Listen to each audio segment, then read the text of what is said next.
Hello, everyone. It's Jordyn Smith, the voice and the astrologer for Nonconformist Conscience. And this is your weekly forecast where I'm going to be talking about the Aries New Moon that is happening on the 17th. But today I am joined by my friend, Natasha Almeida. And I've connected with her through the Jeffrey Wolf Green Evolutionary Astrology School. And I thought it would be really fun for her and I to both talk about this lunation because both of our moons are being aspected by this. And it's really fun talking to her. So I hope you guys enjoy this. And Natasha, if you want to say anything about yourself before we hop in. Just thank you for having me. And like you said, it's we connected so quickly. I think of us as the anoretic sisters. We have opposite moons, exactly 29-degree Aries, 29-degree Libra, and the moment we connected, it was like if we've been friends or family for lifetime. So thank you for having me today. I know it's going to be a lot of fun. Yeah, no problem. I'm excited. So, before we get into the new moon in Aries, I thought it would be cool for both of us to kind of share a little bit about what we're thinking or what we're feeling or seeing reflected with Mars, since it's ruling this Aries new moon and it just entered into the sign of Aries.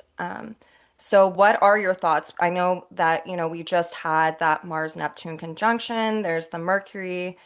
Um, that's going to happen. So, what have you been seeing? What have you been feeling about all of this? Man, I've been seeing as soon as Mars entered Aries, what I've seen, especially around me, as you know, I work with a lot of kids and people, and I've noticed in specific these moods firing and lots of uh, anger, for some people, and just a lot of kind of mood swinging. Everybody's like recalibrating in a way. From Yeah. coming onto this new cycle. So I what I'm seeing is like a recalibration of the energy as it prepares to go through this whole brand new cycle, again from Aries all the way through Pisces again. Yeah. Yeah, and I think, whenever I always think about personal and collective application with stuff, and I mean, man, I feel like if anyone's wanting to really understand Mars and Aries, I have this natally. It's in my 12th house, so it kind of gives this vibe. And I have a lot of, I'll add to that in a moment, but what I see playing out right now, especially here in America, is when we're looking at all of this stuff going on politically, and like we're having these conversations about cognitive decline and why people are delusional and the war. It's like this is the unstabilized energy of this. I feel like Mars and Aries, it's like a baby learning to walk, right? So for a lot of people right now, one, there's this deep sensitivity that we're all experiencing collectively with what's going on, and especially because everything just came out of Pisces, now it's in Aries. And so it's been feeling like we were kind of bogged down. Especially when Mars was still in Pisces, and that it's like we wanted to go. I liken it to like, being on a bull and about the gates about to open, but it's like it's not there yet. So you're just kind of getting, and now the gate is open with Mars ingressing into Aries, and yet it needs to still pass, Mars and Mercury still need to pass both Saturn and Neptune to really feel like we're able to get a better grip on things, but it's new energy. This is a learning curve for a lot of people, right? Like it's like now you're getting to put and set into motion all of the things that we've been wanting to do, and yet it's not going to be perfect. Um, we might fall, we might, hit our butt a little bit like a kid who's learning to walk. And that's okay. It's about giving ourselves grace because it's from us creating that action that we get that necessary feedback to really understand, okay, this is how I move now. This is where I need to go. This is now I need to pivot. This is the action I need to take. And so really looking at the feedback from each action that we are taking. I mean, using that constructively and responsibly, especially because Mars is in Aries and Aries naturally it squares Capricorn. So there's a lot of, it's okay to stop and pause before taking an action. That way we can implement wisdom that we have cultivated from this prior whole cycle. And I also feel like the other thing about Mars and Aries that a lot of people don't understand is that, like, yes, it's the warrior energy and it needs freedom and independence and it really hates being thwarted. You have an Aries moon. My stuff in my chart is like anytime I felt like someone has, tried to get me to go a different direction, that's not what I'm desiring to do. There can be an immense amount of frustration. But on the flip side, from working with clients and even my own prior experiences, Mars and Aries can be about learning and cultivating that courage.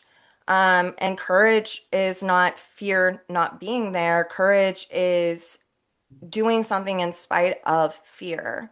That is what courage is. And there's a lot of people who I just had a client who was like, I don't know why I can't stay with one thing. Um, and I have a lot of fear around doing what it is that I want to. Well, she has Mars and Aries, and yet it's retrograde, but it's a really big signature. And so it can be this other side of the coin, I feel like, where people are needing to cultivate courage and to take that first action. It's almost like another way I see this is you're climbing the high dive and it's your first time, and you look down and the pool's there and you're like, I don't know if like this is scary, like, but I'm up here, and it's like you've got to jump. And once you do, you know that, you're going to be okay. You learn, you'll perfect it, you'll improve it as you go, but nothing's going to happen if you don't take that first jump, Exactly. and face that fear. So this is kind of how I'm seeing a lot of this. Um, do you have anything else to add to that? Yeah, actually, you have the Mars in the 12th natally. I have a Mars balsamic Saturn natally. So Yes. I live with this energy all the time. And specifically, to this chart, I look at it as, Mars wants to go, go, go, but Saturn wants to stop. And right now we're kind of in that last balsamic phase of having to let go, like you're saying, jump in, kind of jump into the has that balsamic energy. So we have to take that leap of faith, like you're saying. And in the ninth house, having, really trusting that inside voice of what to do, what not to do, as you were saying.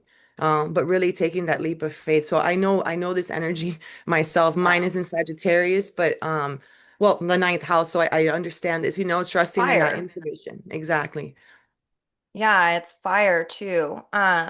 Yeah, so I think that's a good segue to really unpack this chart. For people who, don't know, you can follow along, or, go back to looking at the image in a bit. But that this new moon is at 27 Aries, 27, 29 minutes, and it's in the 10th house of this chart. This is a Greenwich chart. If you're new to astrology, if you use a Greenwich chart, you can use the houses and the signs, because Greenwich is at the meridian of the world. So it's at 0 degrees, and it's a great point of reference for everyone to look at when you're casting like a new moon or a full moon chart.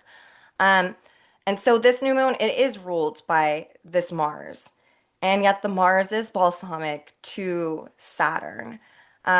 It's in a new phase with Neptune, though, thankfully. And this is really reflecting a 6 month period of us really putting into action what is necessary on our individual soul level. Again, everything that we have been dealing with through the eclipse season and, the last couple of lunations, it's like we're given this aha, right? And yet, it's still not quite the gate opening for the bull to be released yet, right? You've got that Mars that rules this balsamic to Saturn, and Venus is balsamic to Uranus too. And to me, that's a really key player considering that Venus is the lower octave of Neptune. Neptune is in Aries, ruled by this Mars. It's also the ruler of the North Node. And, on the 26th, we're going to have that conjunction. Well, the 23rd, excuse me, of Venus conjunct Uranus. And then on the 26th, Uranus will move into Gemini. So this is like gearing us up. It's giving us a taste of what we're really going to be working on for the next 6 months, what it is that we're putting into action, especially revolving around how we relate to ourselves. It's almost like to me, I see this as we've been working so much on our inner relationship to self, and now we're needing to integrate it fully through the action, the Aries action that we take, and to be accountable and responsible um, in that way. So, Yes, I agree. And I think exactly what you're saying about what I'm seeing too is a big need to make the plan of action. yeah, Um, and it's with Pluto making the crescent square, there's that tendency at times to maybe not be ready to take the action yet. And that's because we need to also make a plan. It's not just dive in forward. And I think that's where this all this Capricorn, with the 10th house, it being in the 10th house with Saturn kind of still being there, it's about make your plan, set all the things you need to do and then go forward and do something about it. Not just also make the absolutely. plan and sit back and not just throw yourself out. It's about putting both together. Think about what it is you've been wanting to do, whether it's a new project, whether it's a something you've been working on, something you've dreamed of doing, something new, as you're saying, and put your plan together and go for it and do it. This energy, in my opinion, is going to support that if we do that work.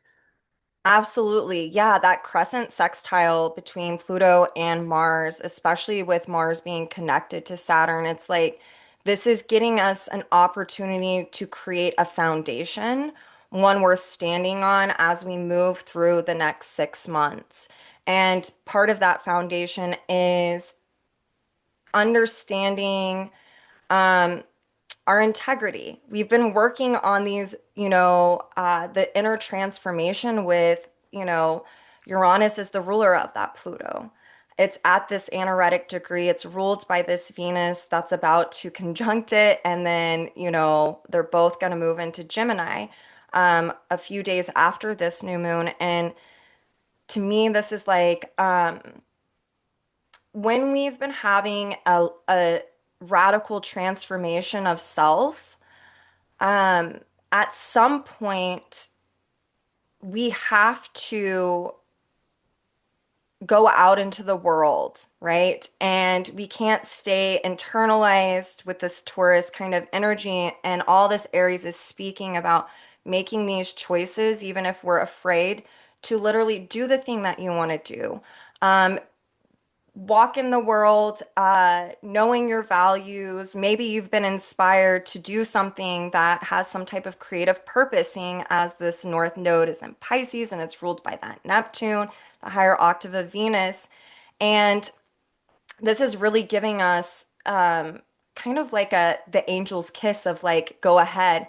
Yet, this is where, with that Saturn connection, it's about our integrity, right? Like it's like an integrity is being impeccable with your actions. Um, the outside matching the inside, right? And not hiding, right? Some people have been hiding for a long time, and Neptune and Aries now ruling that North Node in connection with all of this is like, no, we can't be hiding who we are. And it's also saying you can trust yourself to show up with integrity in this transformative way. And as you do that transformation, Integrating that transformation, it's actually going to turn into a metamorphosis, which is seen with Pluto and Aquarius being ruled by that Uranus. And what I mean by that is, you know, anyone who has a scorpionic dynamic or has gone through, the gauntlet of Pluto through a transit, um, you are transforming. That's an Aquarius dynamic. So you're confronting and you're looking at the things about yourself and you're like, I can't be like this anymore and I want to change this. And you've got to have that self-determination, the Saturn dynamic. Yet metamorphosis happens when we get on the other side of integrating that, because that's whenever this is this feeling of where you look back and you're like, I don't even recognize that person anymore. And that is also part of this 6 month process, is it's moving from transformation to metamorphosis, right? What once was something is turned into something completely different. And that means that we're having to put it into practice. We have to set it into Yeah. motion to um, break into this new cycle of being. Yes, and I think that's reflected a lot as well with the Pluto in the sixth house. Yeah. Also sextiling the Saturn, because it's not just, have, like you're like saying, just have a dream and do it one time. There's gonna be work, there's gonna be discipline. I'm a martial artist, and discipline is key. And like you're Mm, saying, so transformations and metamorphoses where you're not the same as you were before, they're not an overnight process. And no. there's going to be work behind that, and it's going to require discipline, so those dreams, whatever it is that anyone out there is looking to do with that action plan, be ready to work and be ready to, roll your sleeves up and day to day refining and make it a habit, to put in the effort. And that's where we're going to reap the benefits of our work, in my opinion. Absolutely. The other thing is, I forgot to put this on the chart that I gave you, but I have it for this is Hecate is at 18 degrees Aquarius, also ruled by that Uranus. And she's falling in the seventh house, which to me, Hecate is really this place whenever we're feeling at a crossroads where we might be afraid or there might be this confusion. Her in Aquarius is this lighting the pathway for us to have an objectivity when we're at that crossroads. And in the seventh house, it's really us being able to listen to that, right? From actions that we take, we get the necessary feedback. That is the dynamic of Aries naturally, its natural polarity is, Libra. And so we get this feedback because it's helping us know how we're meant to share, when we should share, when we shouldn't. And so I really feel like over the next few months, with Hecate being at that degree, also squaring Cassandra, it's gonna really be this dynamic of when we're confused, we need to stop for a second and ground. And that way we can allow what's coming from inside, even if it feels, it can be this feeling of your guides. Where when you're at this crossroad, if you stop for just a second and you get present, that path gets illuminated, and then you know how you're meant to share or how you're meant to interact, or even it's helping to illuminate the feedback that you're receiving so you know which path to take moving from there, especially if it's regarding like work. Um, Also speaking like your personal voice of authority, how you're wanting to share information.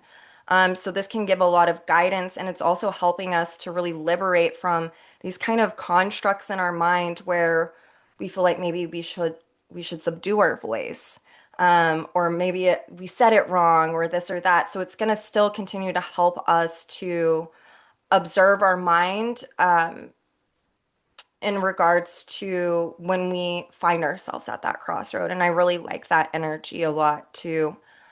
I like a couple of these asteroids energy, but before I we're gonna weave some of this in.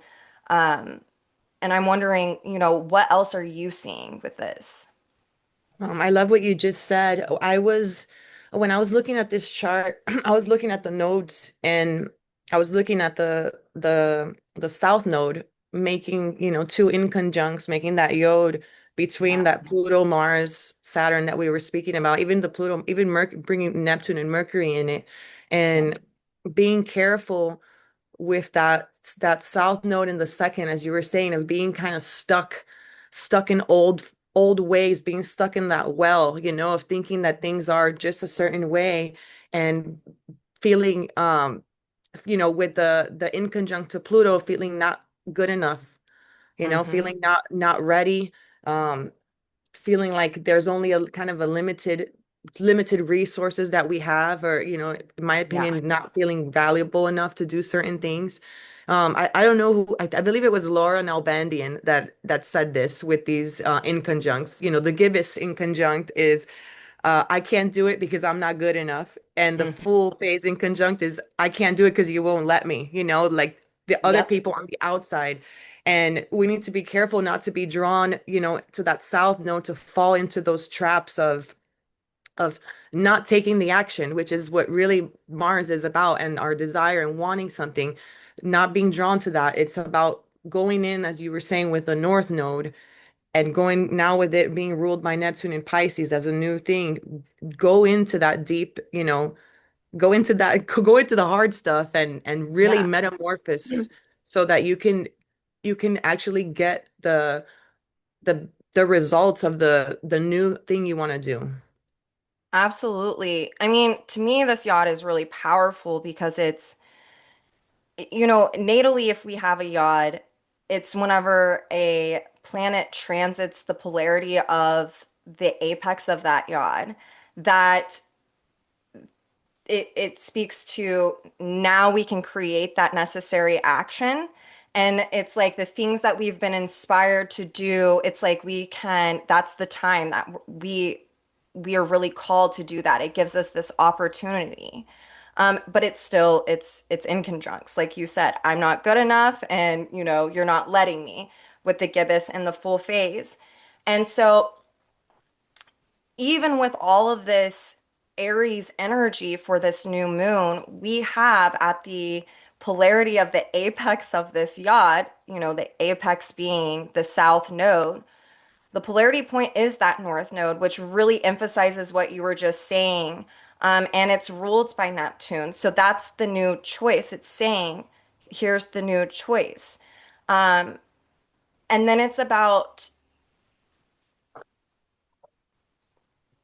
both are a yod induces a lot of humility, right? That's why there's those experiences of I'm not good enough, yet I'm inspired to do something very Piscean like. And yet it's like I'm feeling inertia, I'm feeling like I'm paralyzed because I'm not ready enough. Or it's the personal will, someone else's. And this is really, really demonstrated too with Pluto being a part of this and Saturn.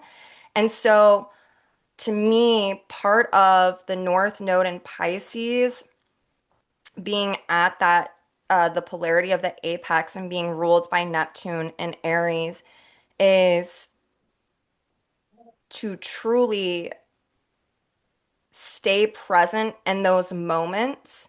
And especially with Pluto and Aquarius and its sextiling Mars and Saturn, part of this yacht is if you can stay present or stop for just a moment whenever the stinking thinking, criticism, the committee upstairs is going, this can really help you observe this mental pattern and get you out of the mental and get you back into a grounded place.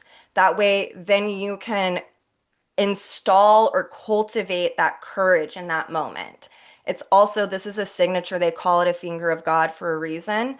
It's really needing to tap into how you're being inwardly directed as well, because that's going to help with the liberation of these. Remember, Mars is balsamic people on here to Saturn. So there is this wrapping up that's still happening around the structures within our consciousness, dealing with our conditioning and what we've internalized and how that affects our mental state, how we even I mean, this is part of this Venus Uranus as well too, and Taurus is even how we're relating to ourselves. So this to me really gives us this opportunity to dot I's and cross T's over the next 6 months around it, around these areas.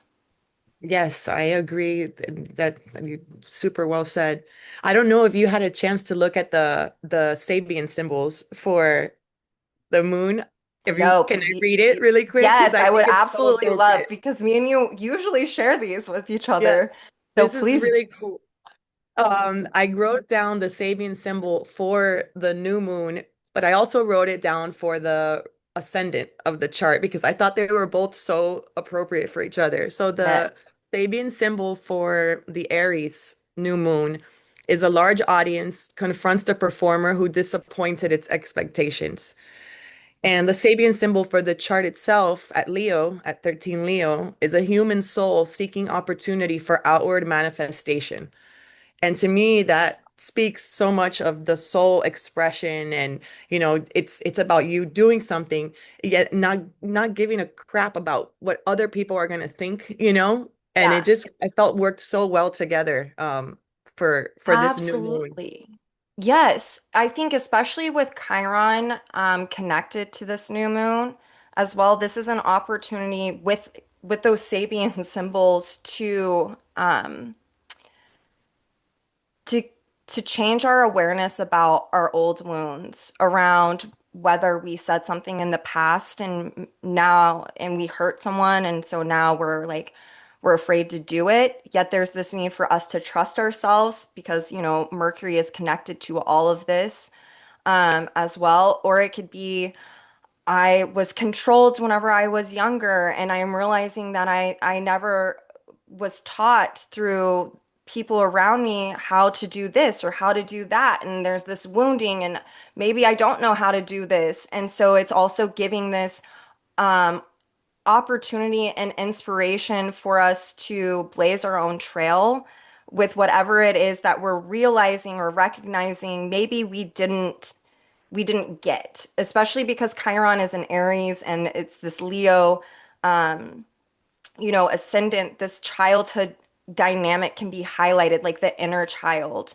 something that's wanting to be revisited, and then us become the adult child who's able to take care of ourselves and create that action. And it's going to be that self-determination. And it doesn't, Chiron's this thing of where it's interesting to me that we call it the wounded healer.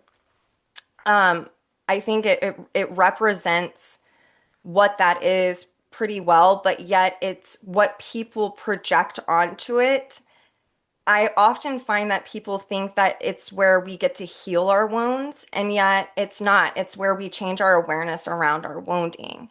It is this place of where you can live in grief, or there is a wound that doesn't go away. It's like an itch that you're not able to fully ever scratch sometimes, but you learn to live with it. And to me, part of this lunation with Chiron there is also, and it's in a new phase to Chiron, right?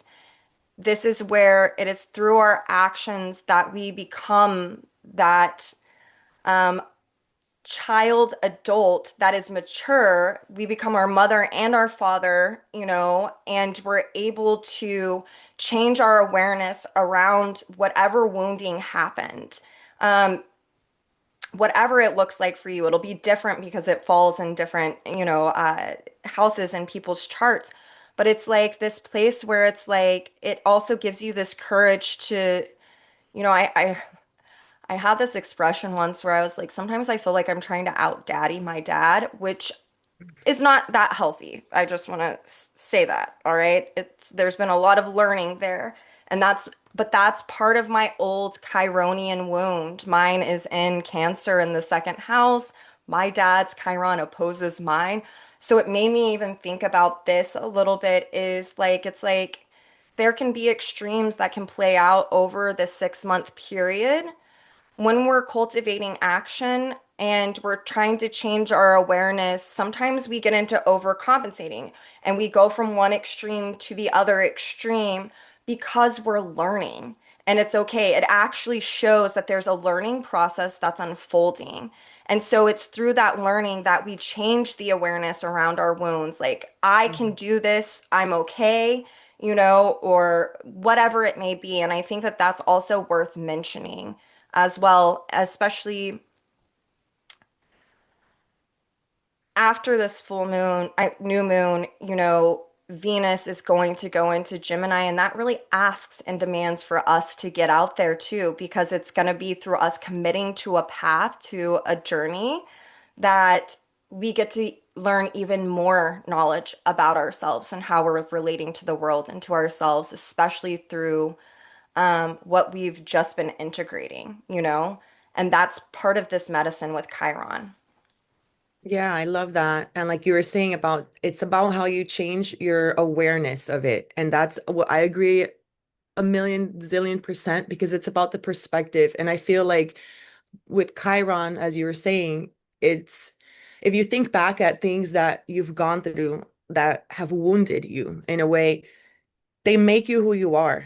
And Yes. you're able to also, like with Chiron, you're able to also help others because you have gone through it, not just because you took a course on I took a Yep. course on this and now I can help somebody. You can help somebody because you have been there front, you have experienced those Direct things. experience. Yes. Exactly. And so you've been there and done that when it comes to that. And because of that, not only are you able to help people, but it's also made you who you are. So if everyone looks back at things, if everyone can have the ability, because everybody has the capacity, but if everybody would do the work to change their perspective, which I feel this is a great opportunity to do that, Hmm. change the perspective on anything that has wounded you and look at that experience and how it has made you today. And I guarantee you, 100% of people wouldn't be who they are without those wounds. And if all we Absolutely. have to do, yeah, we have to just change the way we look at them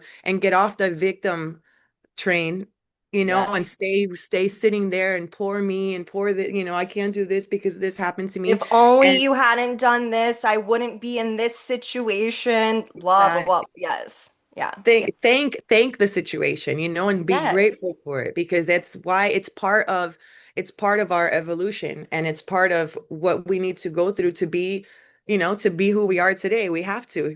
That's how it is. We have to just Yeah. change our awareness, our perspective on that. And I think it's it's very beautiful that it's sitting there with this new moon, that giving us the opportunity to set this new intention this Friday, right? Friday, this is a Yeah. perfect time to meditate on this and, let go of anything maybe that's been boggling you down, take off the victim outfit and put on the warrior suit and let's get ready to get to work, on what it is you want to do. So I think that's very important for Absolutely. this.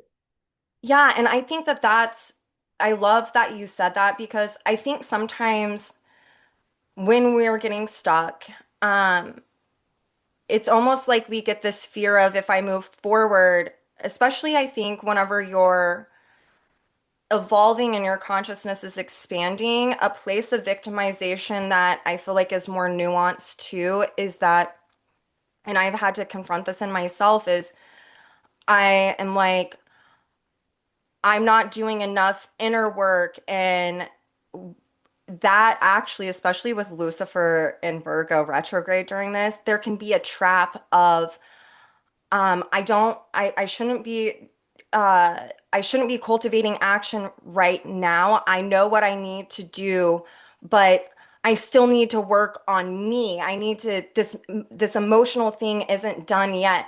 This lunation says actually to get this energy moving so that way you can understand what has these deep questions like why did this happen, or why have I been doing this, or why did I make this choice? This really speaks to staying in the mental is going to be a trap. To put action into it, to take that first step, like you said, put the like the coat on or the armor on of the warrior, that actually is going to set in motion a place of liminality. And through that liminality, that answer about the why that you've been digging on and digging on and digging on, and it's been keeping people or, whoever from not taking that necessary action, it's actually where that movement is going to help. All of a sudden you're going to know the why. You're going to have a clarity about it. It's really seen, with this Jupiter, it's trining Medusa and Vesta. It's beautiful. Um, so there can be this clarity, and we have to put ourselves in a liminal space. There has to be, you can't stay here. You don't know what here's going to be, but the only way is to move through, and that's that liminal space. And that it's like whenever you've been like, I want to know why, and then you're ruminating this kind of Virgo energy, right? Not kind of, it is. And then you go on a drive or you're in the shower and your mind clears, and all of a sudden there's the aha, and your intuition kicks in and it gives you the answer and the clarity. It's because of that action that's created. And so this new moon to me really speaks to that as well. Um, and I also think that, with Medusa and Vesta in a conjunction, they are square to Venus. Um, Medusa is where from projections or other people not holding themselves accountable and us being the container for their guilt, shame, judgment, whatever, we can either be isolated or we can self-isolate. So hiding, especially this Pisces signature, is really entrenched in this. And yet Vesta with her is really this sacred flame of devotion to keeping that inner light on your inner creativity and your inner your inner individuality. And to me, especially with them, they just conjunct the North Node. This is about coming out of hiding, right? Especially with the ruler Neptune and Aries. And so not staying stuck. And that square to Venus and Taurus from them is the frog needing to jump out of the well. And whenever it does, the frog is going to relate to itself very differently, and feeling the need to hide is going to dissipate over time. It will culminate. Pisces, there can be a spiritual experience and a feeling of healing your own emotional wounds, because now again you're creating action, you're putting yourself in a liminal space. Um, and you can really be inspired along the way through that because you're learning new things, about self-validation, or, man, I didn't realize like I was so critical of myself, or man, like I didn't realize how much I had been stuck. It's like this is a way that we really transform even our how we're relating to our reality in general, right? In life, not just inwardly, but outwardly. It's like you don't know, kind of, I hate saying this, but like you don't know how bad something was until you create an action and you do something, and then you look back and you're like, I can't believe I was dealing with that for so long, or that I was, I was just stuck, and like, and Mhm. it's always where you have this recognition that it was something so simple that you could have done the whole time that got you out of that, right?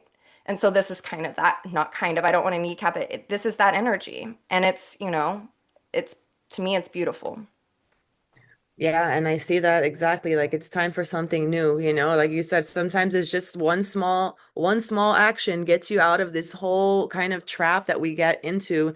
We kind of Yeah. stay stuck sometimes. It's a very fixed kind of energy, all the Leo and the Taurus, like it fixed, we get stubborn in a Yes. certain situation, and this could be anything. It could be a relationship, it could be um a job that you have that you can't stand. You know how many people are sitting in a job right now, probably listening to this, have a job that they don't love. They rather be doing something else and they're just stuck. And it's about taking the action. Mm-hmm. I remember I had a full-time job at an advertising agency, and I was so dependent on that job because of finances. And Yep. at the time, my passion was my martial arts, and Yeah. I'll never forget the day that I submitted my 2 week resignation, with courage. It took courage. That's a very Aries thing. It took Absolutely. courage. And I did it, and I couldn't believe that I did it. But it changed my entire life. And if I had not taken that one small action, my Mm. entire life, God knows, I would have still probably been sitting behind a cubicle, uh, Yep. hating it, and I think if everyone trusts the energies right now, this is so supportive to everyone. It's so Yes. supportive, even to take that small step, as you're saying, take a step, do what you need to do. Mm. I feel with Aries, it's about taking a step. But since we study evolutionary astrology, I always like to look at Pluto and the polarity point of any chart.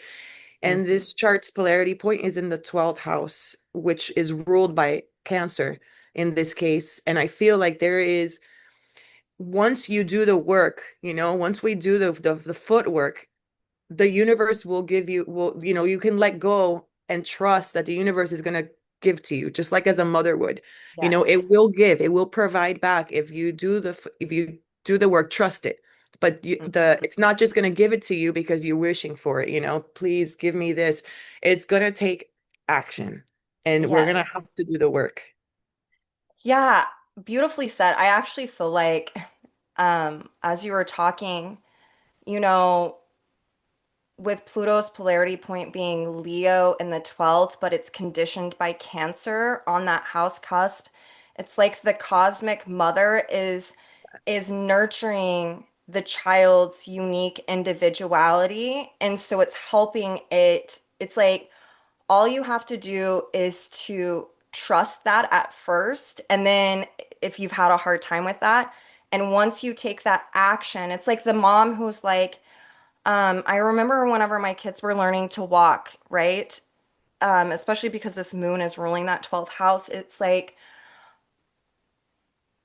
we had to, I would stand across, and come here, like it's okay.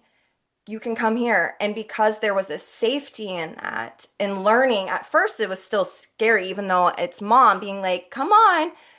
But once they take that, they stand up and they take that first walk, and there's this big smile that happens. They are like, okay. And then, it's toddling on. And this is kind of that energy to me of we are deeply connected to a cosmic mother and father. And right now, it is really asking for each one of us to be inspired through that connection and also our own unique creativity.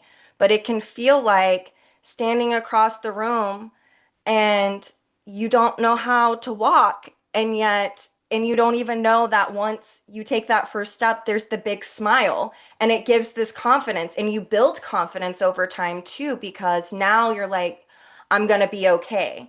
And so it's not always what we're expecting, but it's always what it is that is needed. And it's really speaking to, there's a lot of nurturing and loving guidance throughout this whole process. Yeah, and if someone doesn't know where to even begin, for example, to take like the first step, as you were saying with your child taking their first step, go into your chart and look at where 27 degrees of Aries or Libra, look at Mm-hmm. that cardinal axis at 27 degrees, and that'll give you a little hint of where to start. If it's falling in your fourth house, it may be to take a decision at home that needs to be taken. If it's falling in your sixth or your 10th, maybe it has to do with your work. So just take a Yep. look and meditate on it, and learn to listen to yourself. There's so much energy in the ninth house, and it's about trusting the intuition. We're gonna know the answer if we go inside and we listen. Mercury is there to support that too, your thoughts. Yep.